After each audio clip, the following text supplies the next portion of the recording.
It's time for the View in Your Mirror podcast. I'm Katie Harms, and along with Lisa Rubin, we help you check in and curate the best possible you and the best view in your mirror. We share tips, tricks, and strategies from our 35 plus years in our respective industries. We talk about your day from morning to night and everything in between. We share our uniqueness, relish in our shared experiences. Along the way, we share conversation with fabulous people who give us their own thought-provoking insights. So come along as we help you hone the best view in your mirror.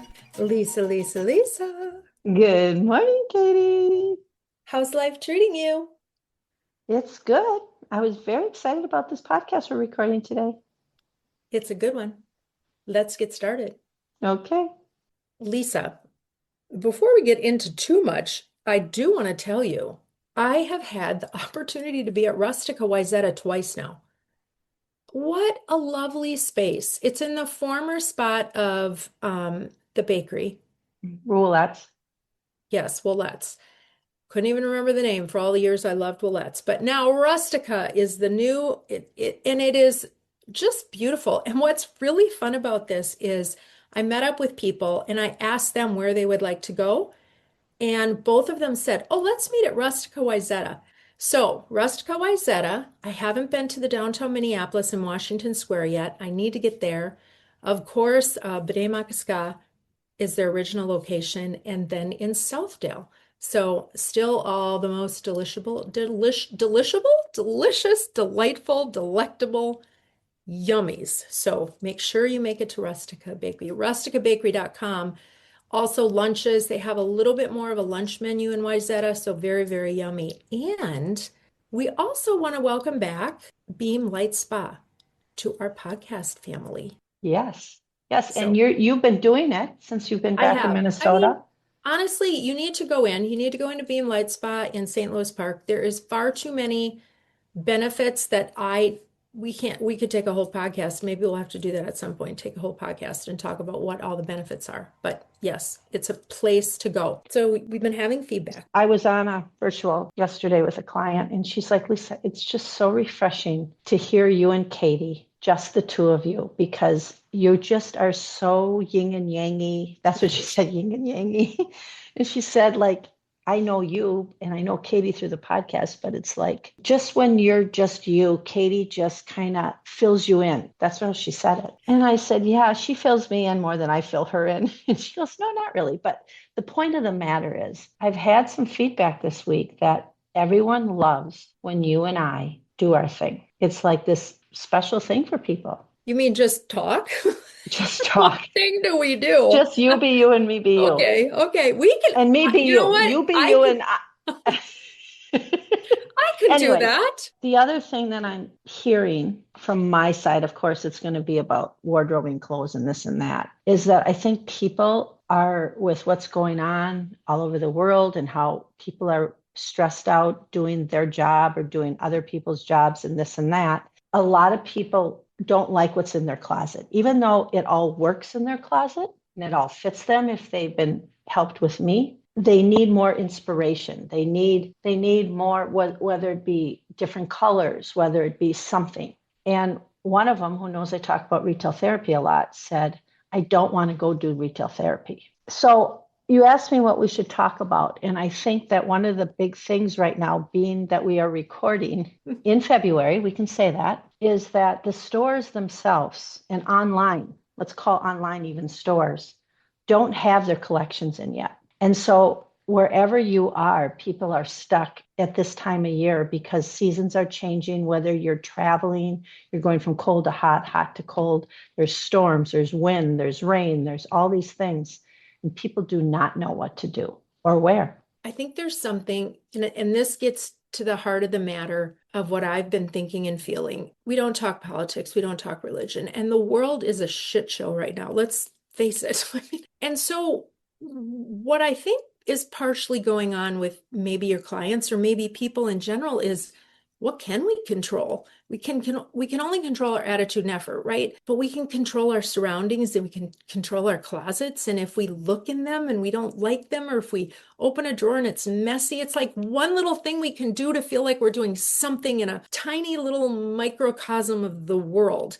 And then maybe that gives us a better feeling to go out and, I don't know, something, just something, because it feels like it's so overwhelming that even just to make one little step forward, what can you control? Does that make any sense? Yeah, well, to me it does, but I think that's very true.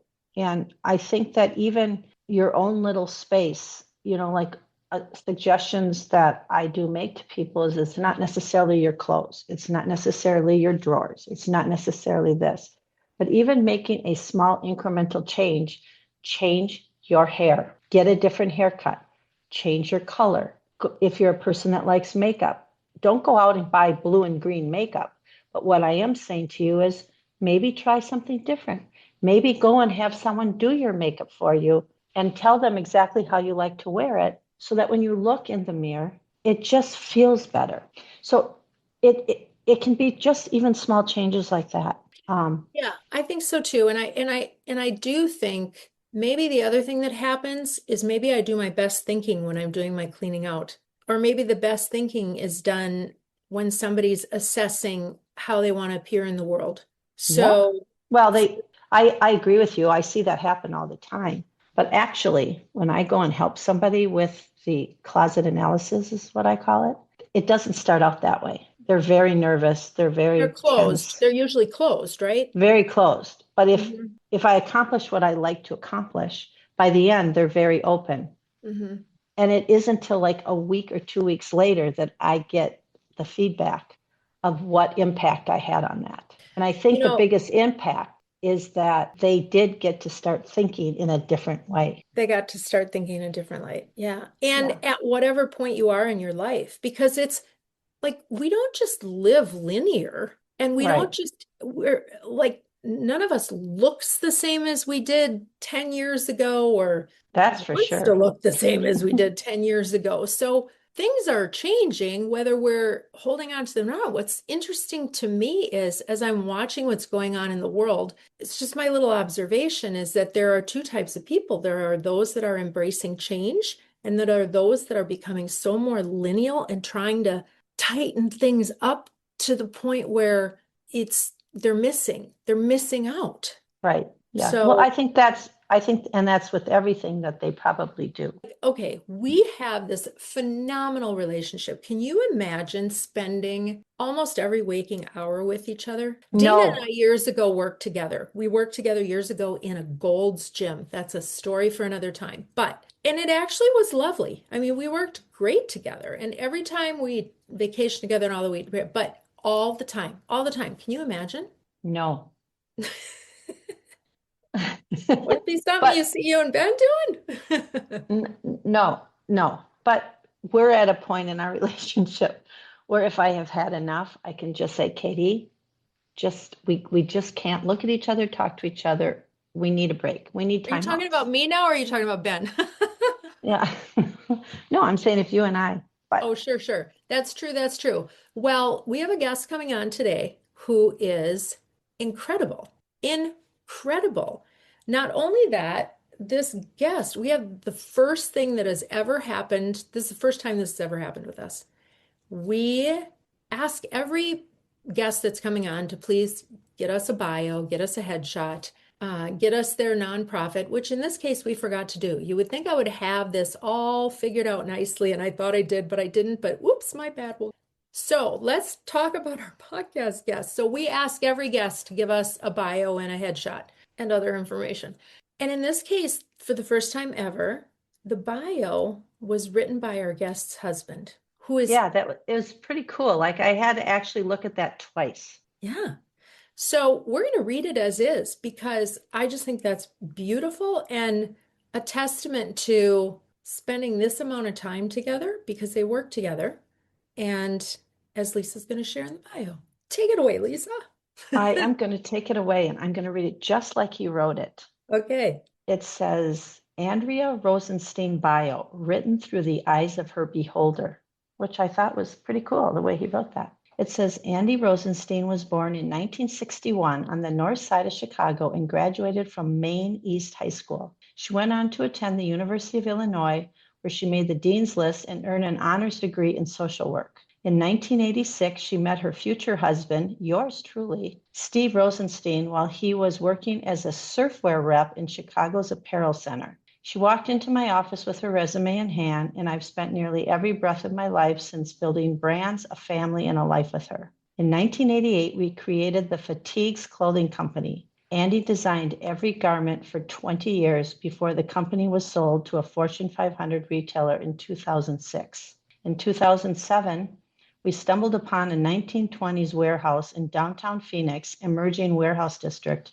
and in 2010, we opened the Duce, a 15,000 square foot playground where we host large-scale corporate events, concerts, and unforgettable experiences. Andi's magic touches everywhere, from every recipe and organic cocktail to the decor, but most of all in her unmatched style and attention to every detail.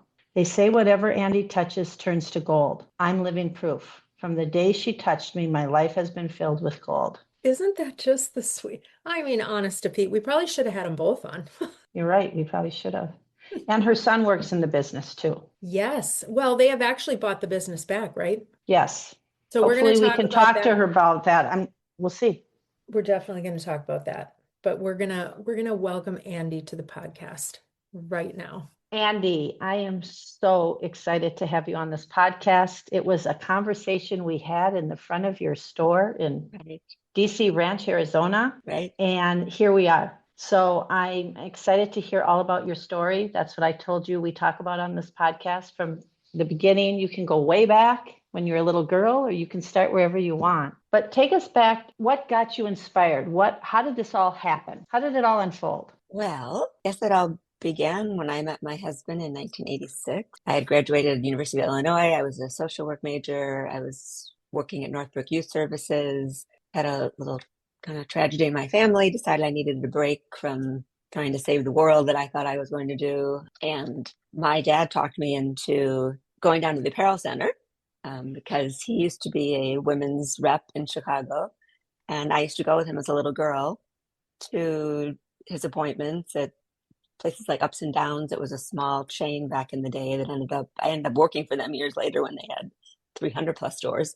And I would go with him to appointments, and the buyers, I guess, would always tell my dad, bring your daughter back. She picked all the winners. They would always ask me to. I was young. I was 8, 9, 10 years old when he was doing that. Somehow randomly, he talked me into, and I told him I needed a career change and what I wanted to do with my life. I was going to take a break. I thought I was going to go back for my master's. Talked me into going to the apparel center, drove down there one day, had my resume. The gal that I was working with, it was a friend of mine at the time in Chicago at a retail store, said, well, you're going down there. I've got a good friend of mine that has a guy. She works for this guy that has 2 sons. And she wrote Steve Rosenstein and his suite number, Mark Rosenstein, Steve's older brother, his suite number, tore it off on a notepad, gave it to me. And I got in my car the next day, put my cute little outfit on and went down there and walked into his dad's office. His dad sent me to his older brother's office. His older brother was on the phone talking about going to his boat at Diversey Harbor that day. And he was like, I don't really need anybody. Like, I actually just hired a gal. He goes, but go see my brother. And I'm like, I have his name. I have his office number. And he's like, I don't know if he needs anybody, but he's definitely going to want to ask you out. And I kind of give him a look. And he told that story at our wedding.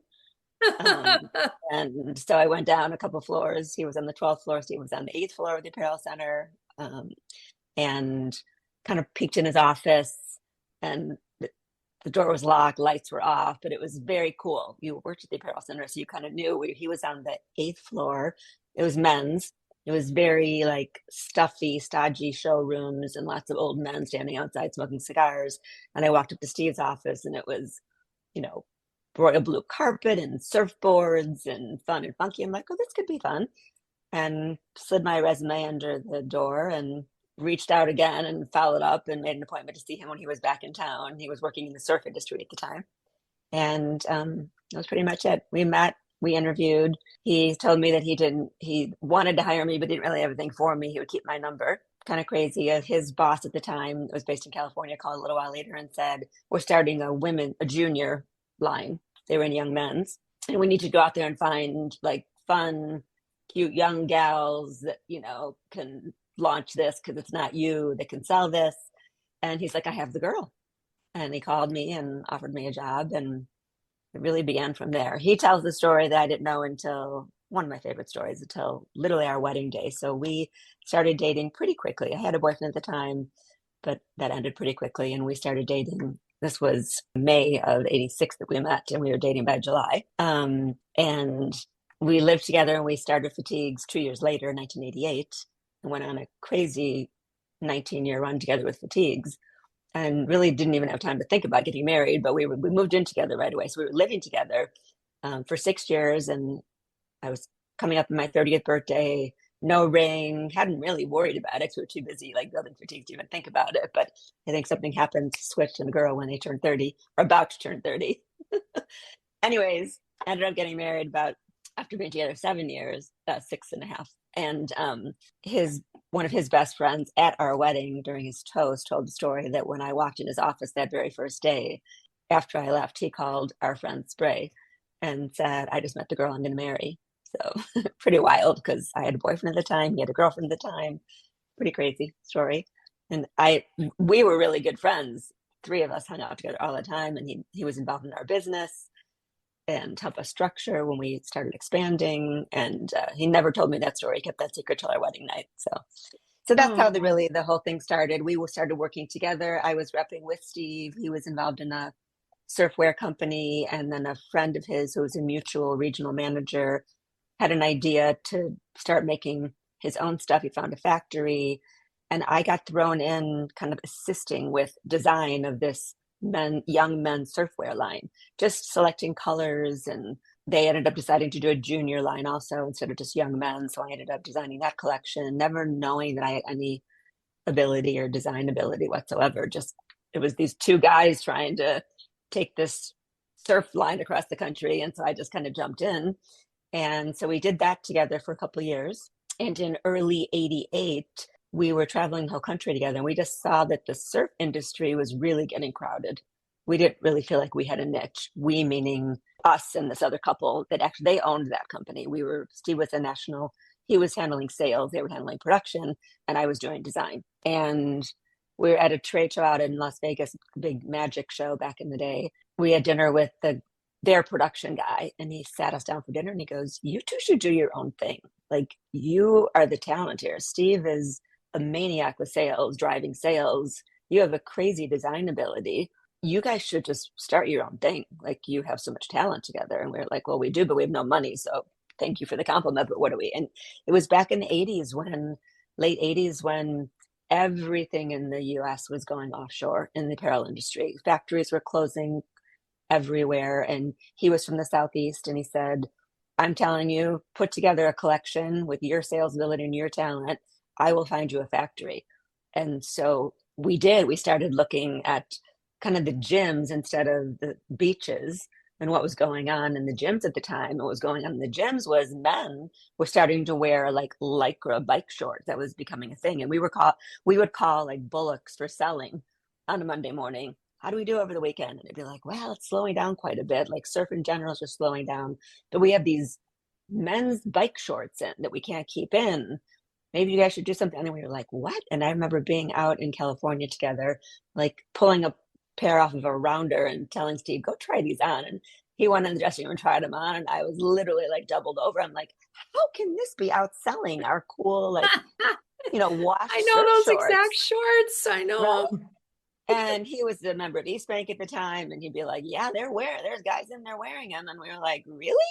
And it inspired us to put a little collection together that was exactly anti that, like, beat up cool stuff that you would actually see people wearing in the gym. But we made a whole collection out of it, reverse fleece and cut off fleece sweatpants that Steve would wear to the gym. And people would be like, what are you wearing? So it's kind of this anti what was going on at the time. It was very logo in the 80s.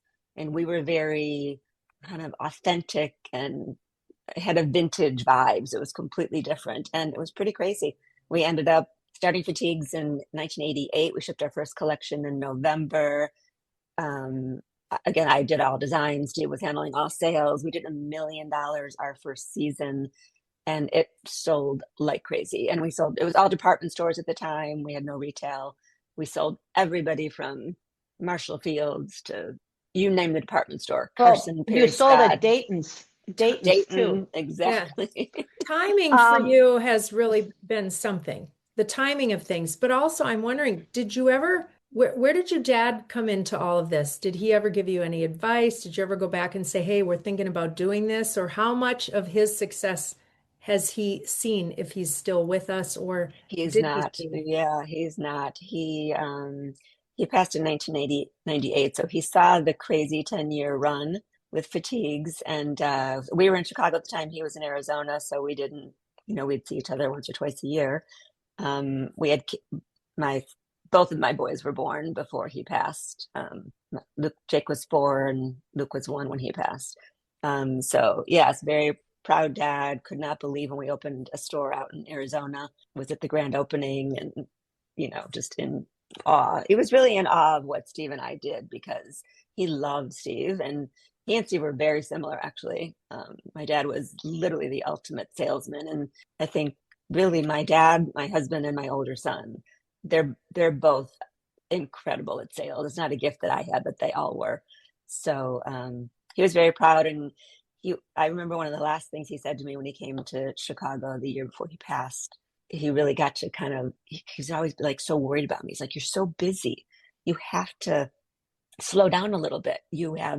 We opened 12 stores the year. Now I think back of why he was so concerned. I didn't really realize at the time, because you're so immersed in your life and everything going on. And it was such a run. We opened 12 stores in 1998. 12. Oh. We had a 4-year-old and a 1-year-old. We were at 11 of the 12 openings as a family. So I remember Wow. Jake he had so many miles on United. We were planning a trip he was, I think, 4 or something, and trying to plan a trip to Hawaii, and wanted to bring my mom with us. And he was the cutest. He's like, Nani, you can come with us. You can use my frequent flyer miles. I have so many. So it was a crazy run that we had with this little, started with one duffel bag and ended up with 30 stores and 20 states, and it was quite a brand. Sold in 2006, which was one of the saddest days of my life. It was definitely something Steve wanted to do. I didn't. In hindsight, it was the right thing to do. And we just got it back, which is complete insanity, because we went, think about it, we had the brand for just under 20 years. Started in 88, sold in 06, early 07. And then we got it back in 25. So kind of crazy. It's like, it was very close. Like, he had 19 and gone pretty much 19. Pretty crazy. I want to take you back a little bit. That first collection that you did, Mhm. was there a surprise in what sold the most? What particular style? Reverse fleece. Anything in reverse fleece. So we were taking, like I said, it was the 80s, and we remember everything in the 80s was big logos all over everything. Everybody was wearing everything with logos, and it was never really our thing. And so our collection was the antithesis. It was, like I was telling you, like pigment dyed. And the toughest process for us was trying to figure out how to do, we loved the idea of turning like old Champion sweatshirts inside out. Like, that's what we would wear. And so we wanted to do that in a unique way. And so we had to go through a whole process of figuring out how to print the fleece so that it was pigment and it would bleed through the backside. And that was the hit right away. So we started with reverse fleece and fleece, but the top sellers by far were any reverse fleece sweatshirt, gym sweatshirt, very gym inspired at the time. And then that was holiday of 88, and it flew. We did some men's, some women's, and it flew. And, I was so naive and so new in the business that Steve was like, on the road, crazy man, I'm trying to keep up with him and all the accounts he's opening. And he's like, okay, the buyers want to see me for spring. What are you going to do? And I'm like, well, we're just going to keep rolling. And he's like, well, they don't want fleece for spring. I'm like, well, it's the only fabric we use right now, fleece and some lightweight jersey. So I was like, we need to get on a plane and go to New York and go shop some fabric. Didn't know what I was doing. Ended up at the Cotton Council, dragged him with me. Such a crazy story, because thermal really became the fabric of Fatigues. So we were in New York. We flew in for 2 days, found nothing. Every single appointment we had was trying to show us neon, lycra, like that was what was hot at the time. That's what their showroom was filled with. We would go in and out of these showrooms in 5 minutes going, they have nothing for us. Our very last appointment, Steve goes, it's our last appointment. We've got to head for the airport. I go, well, you can head for the airport, but I can't leave because we have no fabric to do for spring unless you want fleece again. He's like, I can't do fleece. Told you that already. Okay, so we went to our last appointment.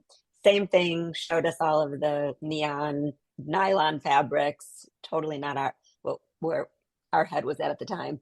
And as I panicked, he's like, we've got to get looking at his watch. We got to go. And I said, what's that pile in the corner? And the salesman's like, that's just a bunch of old stuff. They actually did slip covers also, this particular fabric showroom that we were in. And I walked over in a panic, looked through this, and I found this big swatch of thermal. I'm like, this is really cool. 100% cotton, like beefy thermal. I said, this is really cool. Like, what do you do with this? He goes, we don't really use it in fashion. We use it in slip covers. And I said, can you send me like a roll of this? I want to play with it. And it was just boom. I was like, how cool would it be? It's funny to say it now because everybody does it. But back in the day, nobody did thermal in, we did big baggy men's shorts and big hooded sweatshirts, and thermal back then, I don't know, I bought mine at J.C. Penney and it had like little floral prints on it, but it was something that like always brought me back to like simpler times. And it became, You had a compass. You had some sort of a compass that directed you. What do you attribute that to? Like this, because your husband talks about it beautifully in your bio about everything you touch turns to gold, but you have to have something that directs you to look there as opposed to there. When somebody's showing you all the latest and greatest and you're like still digging, where does that come from? I think that it's interesting. Both brands, both Fitigues and the Duce, people can walk in and they'll know that the brands are associated. It's a wild thing. It's hard to explain almost. I think it's probably comes from a passion of both of us loving everything that's been loved over time. Mm. We Yeah. love everything about that. I mean, my house is mostly French antiques. My car is a 1961 Corvette. Steve drives a 1963 Olds Dynamic 88. So I think everything that we do, if you walk into our store, Lisa, you've been there. Katie, I'd love to have you see this store at some point. You saw photos. It's It's a unbelievable. fabulous store. You would go nuts. Yeah.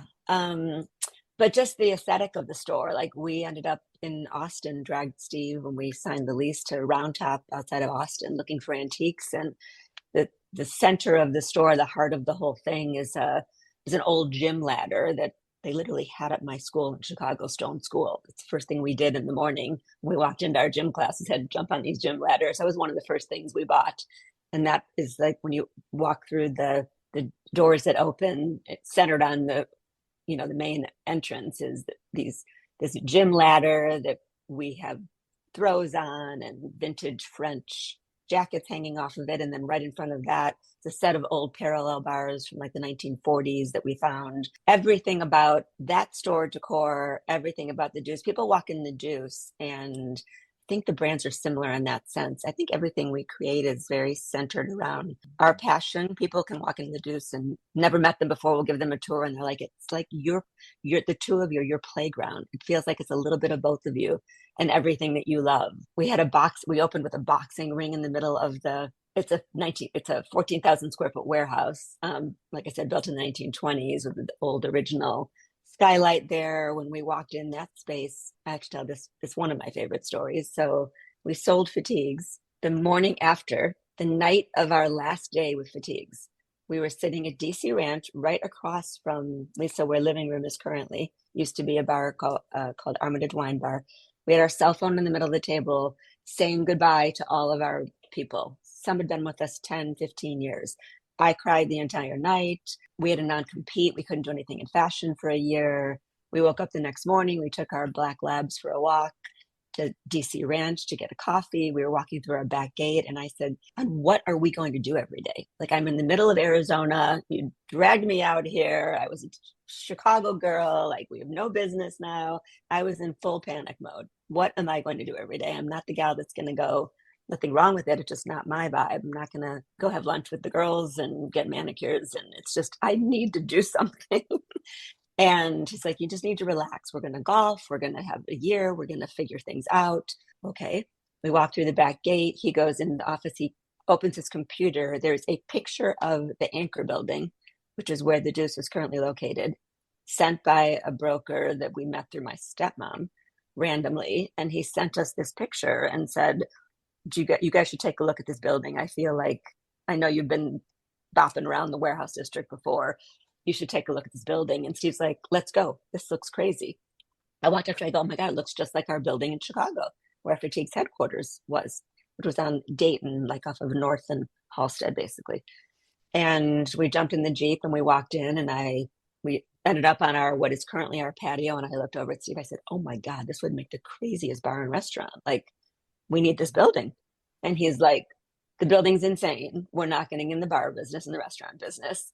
And we ended up buying it. But the fun story was, before we bought the building, we ended up 2 weeks later in Chicago for a bar mitzvah, our nephew, and took our kids with us. We went to visit the guy that we bought the parallel bars and the ladder from outside of Austin, that moved his business there, Architectural Artifacts. You guys might remember that from Chicago. Anyways, we stopped to visit him because we were at Wrigley, and we walked in and he said, are you guys still looking for a bar? And I said, were we? He goes, yeah, Steve fell in love with the bar from Dublin last year when you popped in here. He goes, and I said, why do you ask? And he goes, well, I'm getting the bar in from the original Black Orchid Jazz Club tomorrow. I think you guys should like take a peek at it. It seems like your vibe. And he opens his computer, shows us a picture. I called my mom and I said, Mom, did Bill play at the Black Orchid Jazz Club? So my dad, who I originally spoke about, was in the clothing business. My stepdad was an entertainer, a very big entertainer in Chicago. And he passed in 1984, before I met Steve even. And she's like, yeah, why? And I go, I'm looking at the bar. He raised me, by the way. I was 8 when he and my mom got married, 6 when my parents got divorced, 8 when they got married. And so she's like, oh my God, I have goosebumps right now. What do you mean you're looking at the bar? I'm like, I have an opportunity to buy it. She goes, buy it. I'm like, we don't even have the building yet. She's like, buy the bar. It was insane. So I called the owner of the building. We hadn't made an offer yet.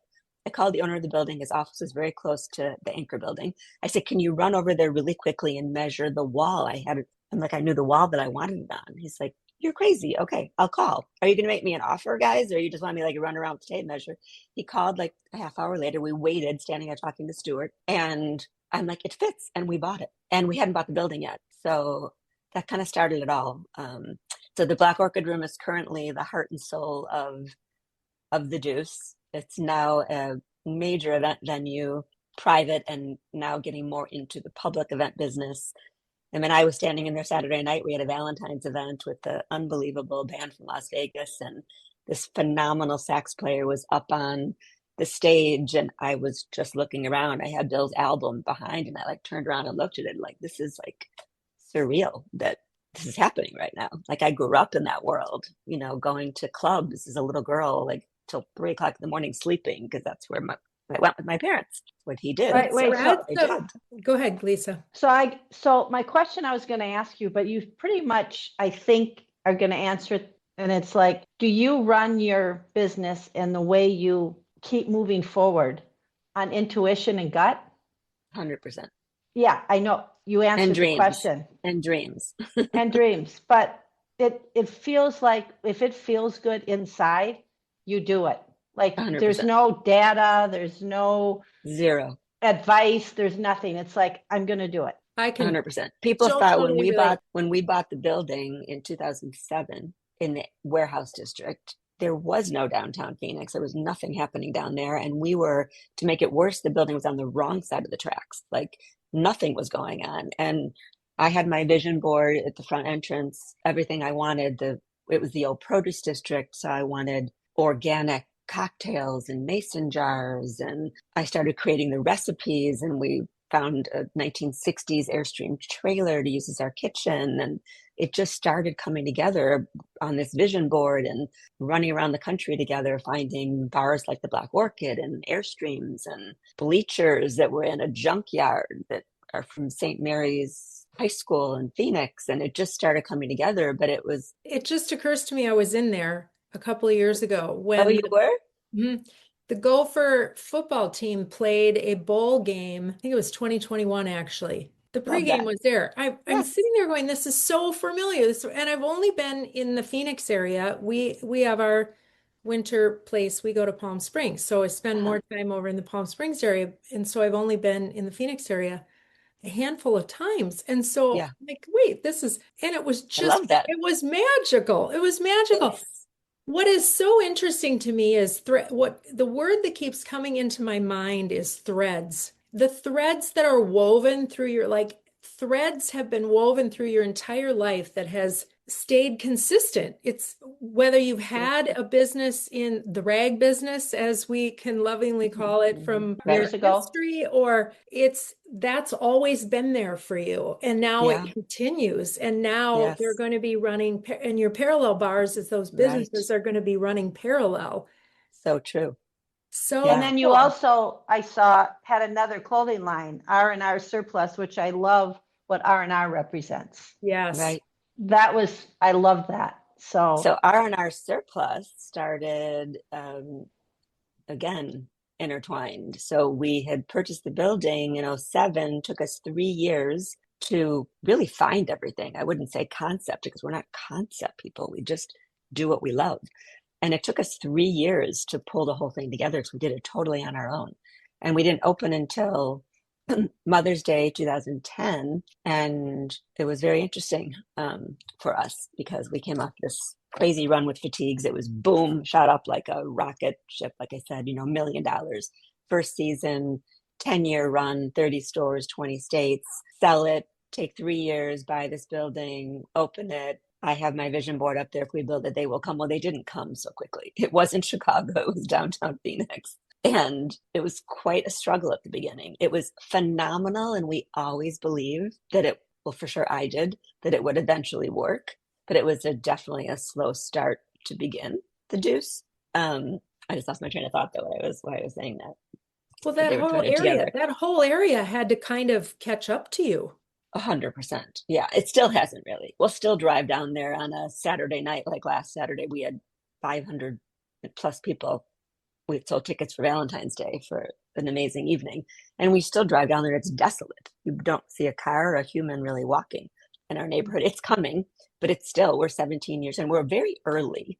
We're very early on things because we just, I think, follow our heart and our dreams and do what we yeah, want to but do. We don't follow anybody. We do what we want to do. Like we opened our store on Rush Street. Well, not our first store. Our first store was North Pier, um, next to Baja Beach Club.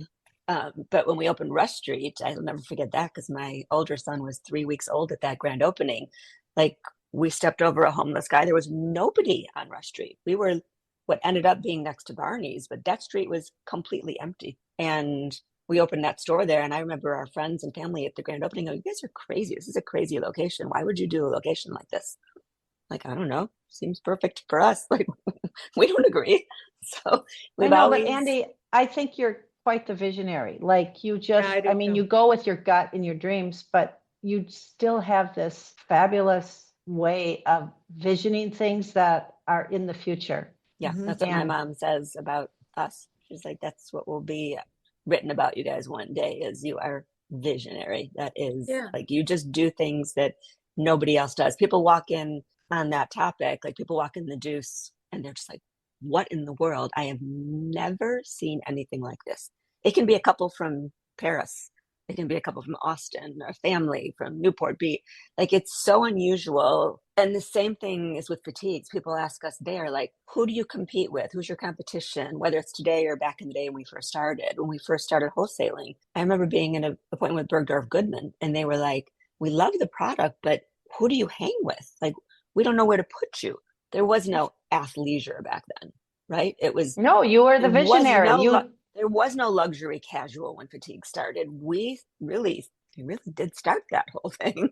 You almost have to be from Chicago to understand that, or really be in the rag business, as you say, Katie, to realize Yeah. that. But we really did start that all. And people to this day say, oh yeah, you'll do great because athleisure is so hot right now. I'm like, we're not really athleisure. Athleisure to me is definitely more very fitness oriented. Like if you see men, women walking around and whatever their brand of choice is, there's a gazillion out there now, right? Not when we started, there was nothing, but now there's so many. But they all have a similar look, whether they're walking around in Lululemon or Aloe or whatever it might be. The brand, they're both amazing brands and their products fabulous, but they have a very specific look. They look to me like they're wearing like elevated gym clothes that like left the gym and you can try to wear them all day. Fatigues is nothing like that. Fatigues is, it's hard to compare us to because our product, like the Duce, I think there's nothing out there like it. It's gym inspired, which is maybe why people try to dump us in that athleisure category. It's gym inspired, but it's so elevated. Like we use crazy beautiful fabrics and crazy beautiful trims that wouldn't normally be in, a athleisure collection. And you can wear fatigues, whether it's men's or women. Like we do unexpected things with fabrics, which started with finding thermal in the corner of that showroom in New York and going, wow, maybe we could take this and do like I said, cool baggy shorts out of it and hooded sweatshirts. It started there. And I think that thread has continued like through everything we touch, every project we touch. What's next? What's next? Well, you just got fatigues back. So Right. Yeah.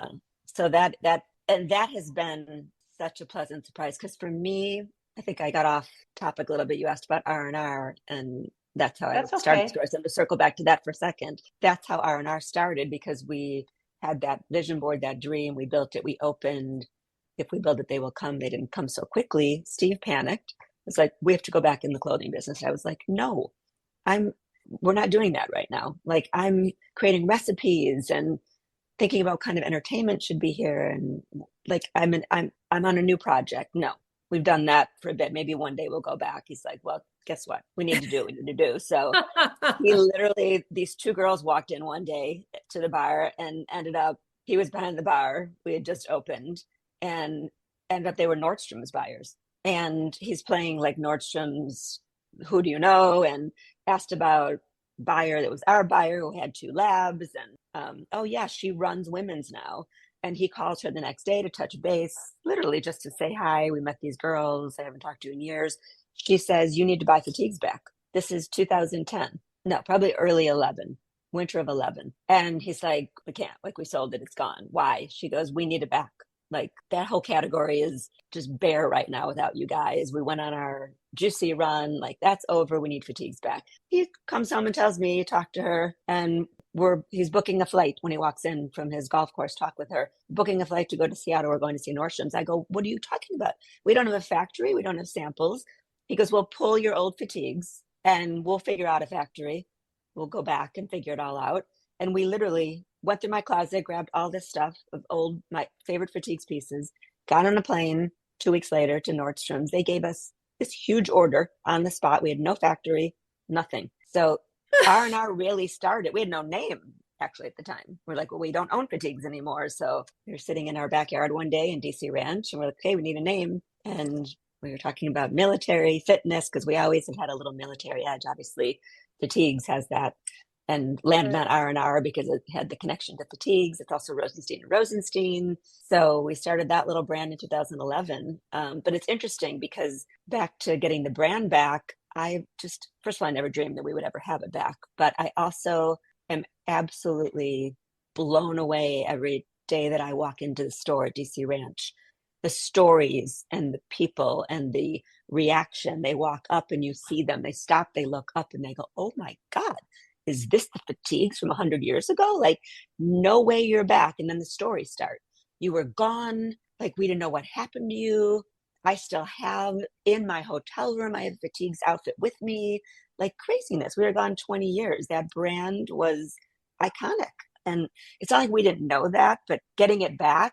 And I'm thinking to myself, R&R Surplus was basically Fatigues. It was myself, my son, who designs the men's line now, which is another crazy situation working with my boys. Because I work with Luke on my younger son, designs men's. He's involved in the Duce also in a creative way with me. And then my older son really runs the Duce. He's mini Steve, like driving the business. And so it's But It's that's how our been conversation started when I was standing there and I'm like, wait a minute, is this the fatigues of fatigues? Like, exactly, you exactly, know, like, exactly. because I've been doing what I do for 43 plus years. Yeah. And so I was selling fatigues way back when, Selling fatigues, your meaning, stuff to my clients. oh my goodness. I didn't Mm. know that. I don't think we talked about that. That's Yeah, crazy. no, we didn't talk about that, but Yeah. and I also remember, I bought, you'll remember, but you remember Yes. the reverse fleece when you first did a blazer, when you Yes. did like a blazer, it wasn't really short because back then they didn't do really short. And Yeah. it just had like the one kind of ripped button kind of thing. Yes. I mean, I had that in my closet for 15 years. Everybody has a story about fatigue. That's what my mom says. Yeah. My mom is 85 years old. She still works in our store 2 days a week. And she always tells me everybody has a story. She said, what brand? She said, I don't care, designer, doesn't matter. Who has stories like they have? She's in the store. She hears them constantly. People coming in talking about their kids. We were literally at our first team meeting 2 weeks after we opened, and a woman walks in from Glencoe, where we had one of our best locations in Chicago. And she's walking back through our meeting. We're doing it during the day because we're open such long hours that it's hard to squeeze a meeting in. So we try to plan it in our quiet time. She walks in with her husband. She's in the front of the store working with Steve. She walks back through our meeting to get to the dressing room, and she stops. She goes, I know you're in a meeting. I'm sorry. She goes, can I just tell you a quick story? She's like, I was in Glencoe a month ago for my grandson's bar mitzvah above your old space. And we spent an hour of the bar mitzvah with my kids talking about how much we miss fatigues. They all grew up in it. Your Glencoe store was just part of our family. Our family photos were, our kids grew up in it. My kids are now in their 30s. We were talking about the kids' clothes and the whole thing. She goes, I got back to Arizona yesterday. I woke up this morning and I searched thermal clothing near me, and this popped up, and I grabbed my husband and we jumped in the car, and here we are. I cannot believe that you guys are back. That's So it's just story fantastic. after story, and we're just having an amazing time with it Well, right now. what a beautiful testament of and what a legacy that you have built, and now you're going to come back and take control of to be able to take it into the next thing, Yeah, and we're in the which process of is trying to figure that out right now. Like, what are we exactly. doing with this crazy brand? Because we will not, we're definitely not doing 30 stores in 20 states at this phase of life. But we've got our kids involved Yeah. in both businesses, and they're as not the apple doesn't fall far from the tree. I mean, these are two boys, like I said, that at 1 and 4 were on planes pretty much every other week at fatigue stores and openings, and they were involved in our business. I mean, Jake, our older son who runs the Duce with us, he's was selling s'mores cheesecakes at 17 years old when we opened, and Yeah. went through the ups and downs. And there's no doubt when I talked to him about our Duce business, which is on fire and exploding, that so much of what built his character and his passion for that brand was really growing up in the business. And, so it's an amazing situation right now. Well, People it is, and said to me, let's how do you work with the family? How do you work with your husband? And how do you work with your kids? And I don't know, my answer is, I don't know how you wouldn't. Like, if I'm going to have a partner and people I want to surround myself with, for me, it's a pinch me kind of moment almost every day to work with my hubby and my boys, and But now it feels like Bianca. that's that's beautiful. it feels like that's how you do your life too. Like Yes. you don't think about it, you just do it, It's you know? intertwined. There again, Too it's busy the to Yeah. think. threads. Yeah. Too There busy to again, think. You just go. it's your threads Yeah. pulling in there again because there isn't a marked delineation of, okay, this is work stuff and this is home stuff. You are intertwined in all of it. Yeah. We would be remiss in noting that I would note one of the things I really remembered about the Deuce was the food was fantastic. So Yes. there Thank is you. there is that to be Yes. noted. That And whole just quick thing there, that's just an example. Like, Steve's like, okay, we'll do this. Because I already had, when we bought the Black Orchid Bar, I had the cocktail menu done. I was inspired by the fact that we were in the old produce district. I wanted to do organic. God knows where that came from back in '08, because it wasn't even a thing. Our whole well was organic, whole thing, fresh squeeze, mason jars, produce everywhere, stuffed in the mason jars. And then Steve's like, well, we're going to find a restaurateur to do the food. And we were sitting around our dinner table. This is a perfect story for how our family rolls. We're sitting around the dinner table at the time. My kids at the time were, I think, 16 and 12 or 15 and 11 maybe, and giving the lineup of who he's got coming down to talk to us about doing the restaurant piece of the Duce. And Jake looks over and says, Dad, I don't think that's a good idea. I think Mom just needs to do the food. And I looked over. I was like, I don't think so, babe. Like, I know nothing about the restaurant business. I'll do the bar part. I kind of grew up in the bar business. I love that part. I'm inspired by the produce. I don't think I'm going to do the food. He goes, Mom, 100%. It's not going to fit if it's not. It needs to be your recipes. You need your, and he starts naming, like, you should put this on the menu and this on the menu. And he talked to me, my, at the time, teenage son talked me into doing it all. Like, don't bring somebody else in that's not going to fit the vibe of it's, the continuity is just going to be all wrong. It's not going to fit. It needs to be your vision. Every inch and corner of that space needs to be your vision. So that's how I ended up doing that. I ended up creating recipes and bringing back old recipes. And Okay, I'm curious about this because I have a thought. What's your superpower? What do you mean? Like, in what sense? What defines you? It's not at all surprising to me that you can't come up with a superpower because there's so many. Yeah. There's so many that you have of just this. You don't even realize the ability you have to connect and to bring those threads back through your life. You don't see the intersection of all of them. You're just living your life. You're just giving. True. Your spirit. I don't know. Lisa, can you come up with a good one for Andi? There's just so many. I mean, No is not in her vocabulary. that's your superpower right there. Yeah, that's true. And It doesn't even, you don't even know that word. Because I believe so deeply in everything that I create. I believe so deeply that there's a niche for it, a void for it. I mean, part of when my boys first started getting interviewed, when they started getting involved and older in the business, they were both interviewed at the Duce. And I remember like being forwarded the clip of it, and they both told the same story, basically separately, to the reporter when they asked, like, how did the Duce come about? And they were like, well, we moved here from Chicago. My dad turned 40. He wanted out. My mom didn't really want to leave, but she agreed. Got here living in North Scottsdale. She was missing the city.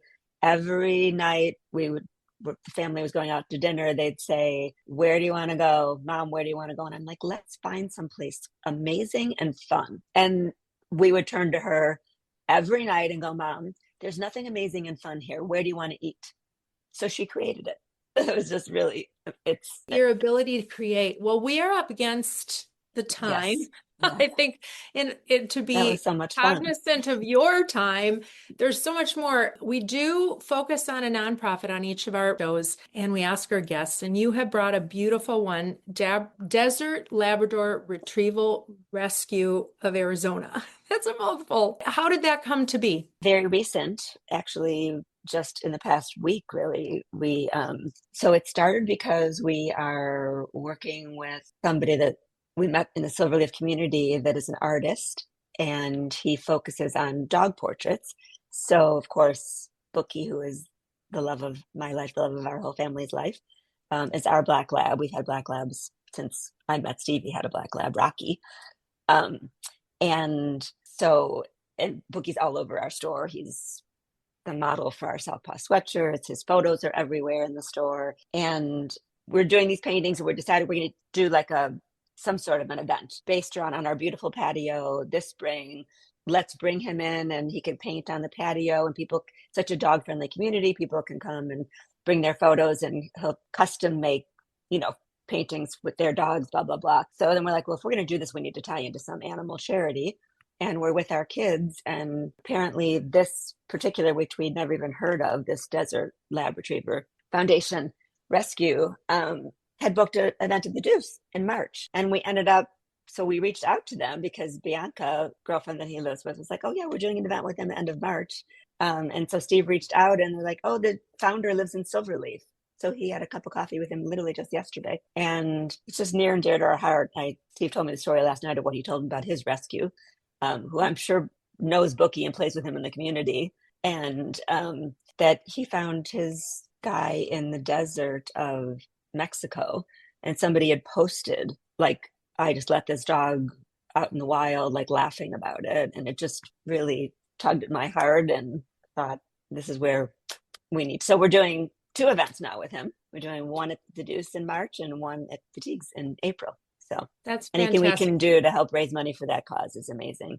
They help Labradors that are displaced find Right. perfect homes. So Perfect homes and medical care and rehabilitation. all of the above. Yeah. Yeah. So it is DLRRAZ.org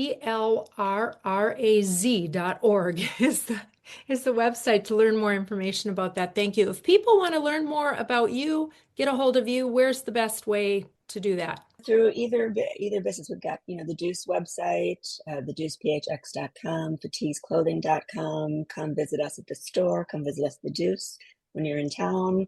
It's quite a place to see. You will absolutely have an experience that you will not forget. 100%. And the Duce is spelled D-U-C-E, right? D-U-C-E, short for the Yes. Produce District. Yes. Okay. Wonderful. Andy, thank you. So a million. nice. We're all about telling stories, and you told yours beautifully and shared with us. Thank you for sharing with us. Lisa and I have more information on our podcast at theviewinyourmirror.com.